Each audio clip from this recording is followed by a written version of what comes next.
Hi guys and girls, I'm Obsidian Ant and this is Elite Dangerous. So, as you might be aware from the previous video, I actually got bitten by the exploration bug again, and I'm heading out this way toward the galactic core. And straight away, one of the early jumps in the journey, I come across a Trinary star system, and these are always make for brilliant sights, very visually appealing. You got the 3 stars here, 2 stars orbiting quite close by and a 3rd star off in the distance. And fortunately on this particular journey there was a whole bunch of star systems we got to see, star systems with binary stars and trinary stars, made for quite some nice viewing, and we'll see a few of those as we progress. So as I said, I'm heading toward the galactic core, and I'm doing that by way of passing through a number of nebulas. There's quite a few between Sol and the galactic core. One of the first ones I'm going to come across is the Lagoon Nebula, and that's probably around about 4,500 light years from Earth, maybe a little bit closer. So all in all, not too far for an explorer really. For those of you that may have been paying attention to the channel over the past few days, I've actually started doing some live streaming of Elite on Twitch, and those episodes are indeed available now as entire clips. I've put them into the channel, and you can also see them on the archive section on my Twitch channel. And these will perhaps give you an indication of the amount of time that actually goes into constructing the Exploring Elite Dangerous series. I'm currently at around about 12 hours or so of streaming footage, and the majority of that is actually going to be compressed down into around about 2 20-minute Exploring Elite Dangerous episodes. So they do take quite a time to produce, mainly because there is so much travelling to do. Now, what you can see off there in the distance is actually Thor's Eye. That's the little cluster of stars there. Thor's Eye is a wonderful blue-white star system with a black hole in it. So I went there en route to the Lagoon Nebula, as it was actually a little bit closer. And here we are already. Now, I haven't come across too many blue-white stars in this particular region of space. I found a whole bunch of them out in the complete opposite direction, and they're quite unique in that they cast a wonderful hue in your canopy, and this is actually really stand out if you ever get to try an Oculus Rift. So Thor's Eye, from the Norse mythology, I guess. Thor himself, the god of thunder and lightning. Now, to start with, Thor's Eye turned out to be a little bit of a disappointment to me, and that was because when I took a look at the system map, there wasn't much there in the way of planetary bodies, just the one large gas giant here that is fairly close to the star, about 1,000 light seconds or so, and of course we got the black hole, which actually turned out to be fairly small, but nonetheless it was still fairly visually impressive. And one of the main reasons for that is because when you get near a ring system that is in good proximity to a sun, and it can actually give you dramatic lighting effects like you can see here. Just look at the layers of dust clouds here amongst the denseness of the asteroid and the white sun hanging over there in the back. There is a system very similar to this in the Pleiades Nebula, and you'll find that the sun there is actually right up close to the rings here, and it actually looks massive compared to what we actually see here. So that in itself was a little bit different than what I was expecting or hoping for, but nonetheless quite a pleasant trip, especially for a location that was merely en route to the Green Nebula that you can see there over in the background, the Lagoon Nebula that I'm actually heading toward. The lensing effect of the black hole you can actually see becoming apparent, and it will look a little bit better as I pass in front of the nebula there. But again, you can see how close I actually am to this black hole. I'm now down to megameters, which means the black hole itself was quite small. Indeed, smaller than many planets you may find in the game. But nonetheless, an interesting distraction and a place worth visiting. If you are heading out toward the Lagoon Nebula, by all means come here and have a look. It's one of the only black holes you're going to find in the region. It's a little bit different to where I was previously at NGC 7822, which was actually chock full of nebulas. You may remember that from a previous episode. So ultimately it was time to get on to the Lagoon Nebula, and you can actually see the colours of the nebula starting to form there. This is one of the first greenish tinted nebulas I've actually been to. I've visited one previously, I think that was the Elephant's Trunk Nebula, but most of the colours in that particular nebula were actually quite dull, not at all like the dramatic colours you can see here. And Herschel 36 is right in the centre of the nebula, so I'm hoping, or I was hoping when I got there, that I would be able to see all the colours in stark vividity that I could see just a moment ago when I was outside the nebula. But when I arrived at Herschel 36, we found this massive blue-white star. Now, this is all well and good. It's actually a nice star, and it's one of my best features in terms of stars in the game due to the lighting it casts, especially if there's a planet near the star. You'll see the planet all tinted with blue light. But there is a little bit of a problem with these when you're inside a nebula.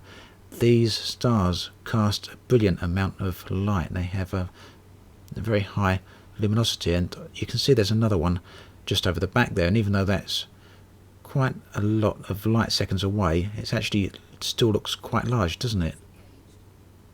So these stars are massive and they generate tons and tons of light, and the problem this presents inside the nebulas is that it occludes the colours from the nebula itself. You'd actually jump into the centre of the nebula here, fly a little bit away from the star, and you might start expecting the nebula starting to reveal itself, but it never actually happens. What happens is that the nebula remains stark and dull. So as I move away from the two central stars here, you can see that space itself is very, very dark.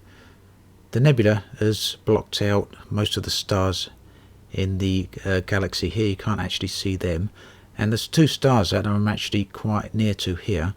The light from them is actually blocking out the colours of the nebula. So what this means is that we need to look for a better vantage point within this particular nebula. I have seen a few people actually state that the best place to take screenshots of nebulas is outside of them, and I can understand the point they're making there, because they obviously feel that they've jumped inside a nebula and they're treated to visuals like this, but that's actually not the case. The best screenshots you can get are actually inside the nebulas, but you need to move yourself around the various systems within the nebula until you find the one with the best vantage point. So I'm going to jump away from this system here and look for a system that actually gives us a better view of this particular nebula. You should see almost straight away the contrast between this system and the neighbouring one. The light here is a lot different. It's nowhere near as strong, it's nowhere near as harsh, and I should only have to get a few light seconds away from this particular star before the nebula itself starts becoming revealed to us. Now I'm going to fly in a straight line here. Just watch the background and see how slowly it changes from the dull dark colours we got here, and the colours of the nebula, the Lagoon Nebula itself, reveal themselves in all their glory. And here they go. You can start to see the oranges and the clouds, wispy clouds, actually appearing. There's some dark patches and the galactic dust there. And here we go. These are the much more vivid, much more brilliant, and it actually feels like being in a whole different world compared to where we were just one jump away. So when you're inside a nebula, one jump can make all the difference. If you think the nebula's dull, if you think you're not getting the view you should, then have a look around, have a look at the galaxy map, and try and move to a system where you're going to get a better view. Just look at the difference that we saw here, and you can see on the galaxy map here, you don't necessarily have to be right in the centre of the nebula, but just move yourself around and position yourself on a star that you think is going to give you a view that's not too dark. Look, for example, down the bottom there, there's a lot of areas that are very dark. That's not the sort of area you want to jump into if you want to see some visually appealing areas. Now, one thing you may have noticed in my previous journeys and exploration visits to the nebulas out there is one thing I really like to look at is the viewpoint of the nebula from inside a ring system or near a particularly interesting planet. Now, jump about as I may inside this particular nebula, I couldn't find a ring system, and fortunately I was able to enlist the help of our friend Commander Chaos Wolf, and you may know him from his own YouTube channel. Check him out. It just so happened that he was visiting this same nebula as me during my live stream, and he offered to take me to a ring system within the nebula. So here we are. Commander Chaos Wolf is leading the way. We've got hopefully a nice planet coming up here. And now he assured me that the viewpoint from this nebula was actually very, very vivid. The colours were very vivid. But the thoughts playing across my mind at this particular moment was, well, just look at that background there. It is a little bit dull, not quite as vivid as what we saw previously. But, you know, I trusted Commander Chaos Wolf. I didn't think he would lead me astray. He knows what he's talking about. He knows his stuff when it comes to Elite. Now, he had already jumped off into the ring system ahead of me. Unfortunately, we didn't get ourselves into a wing, so I really didn't know at this point where he'd actually gone. But I wasn't too worried. I was mainly here to have a look at the ring, and Chaos Wolf had done a great job of leading us there. So the choice here at this point was, do we go into the dark looking area or do we go into the light looking area? The light looking area probably is going to have a lot more in the way of dust particles and gaseous type elements there, so that can sometimes make for a little bit more better viewing. So that was where I went, and yet as you can see here, full of a lot of white dusty material with the huge asteroid rocks actually embedded inside of it. And these really are the sort of areas I love to see, because they are so unlike what you see in the other areas of space. If you mainly play in the civilized areas of space, you don't really get to see anything like this at all. But you know, I was a little bit disappointed here, because the colours, although they're there in the background, they're not quite as stark as I would have hoped them to be, not quite as vivid and as bright as I would have liked. But that's simply because I was on the wrong side of the ring here. So just a matter of flying down toward the ring and coming out the other side, because these aren't particularly thick, these rings, and the sight on the other side was something to behold.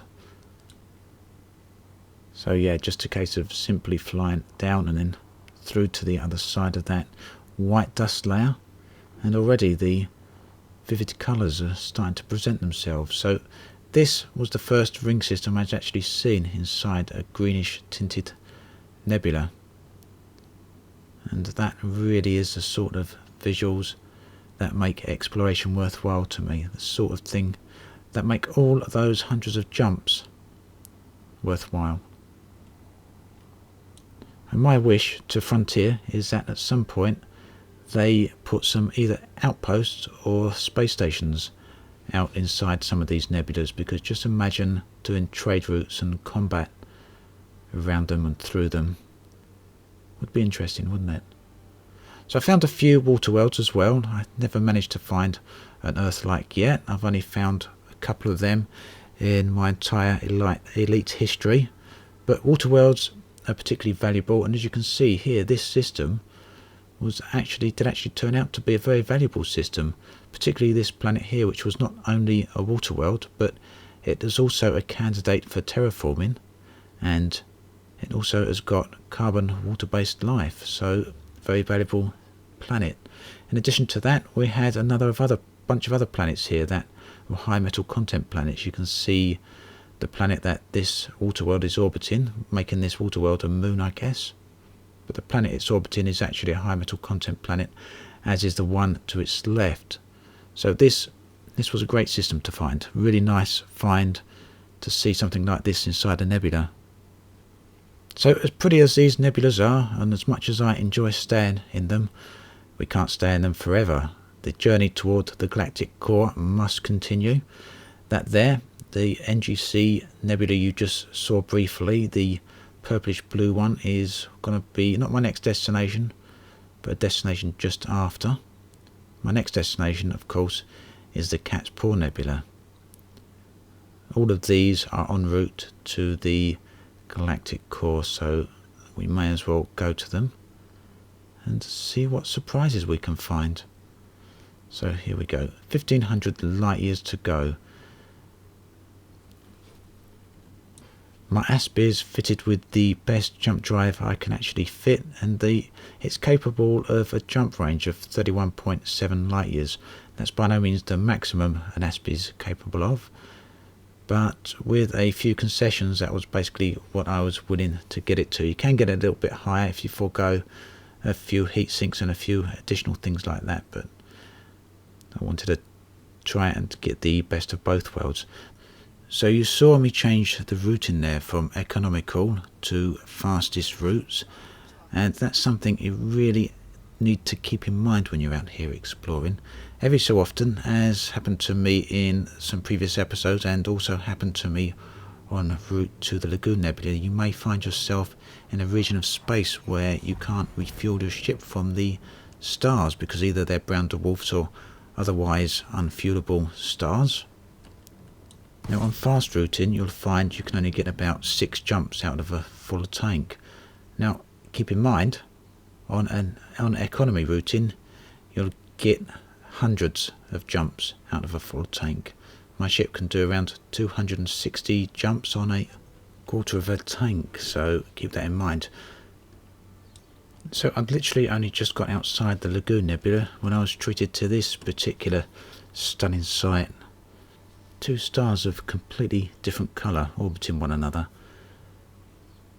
Seem to be plenty of these out this way, binary and trinary star systems, so yet again makes for another lovely thing to see. Speaking of which, look at the galactic core here.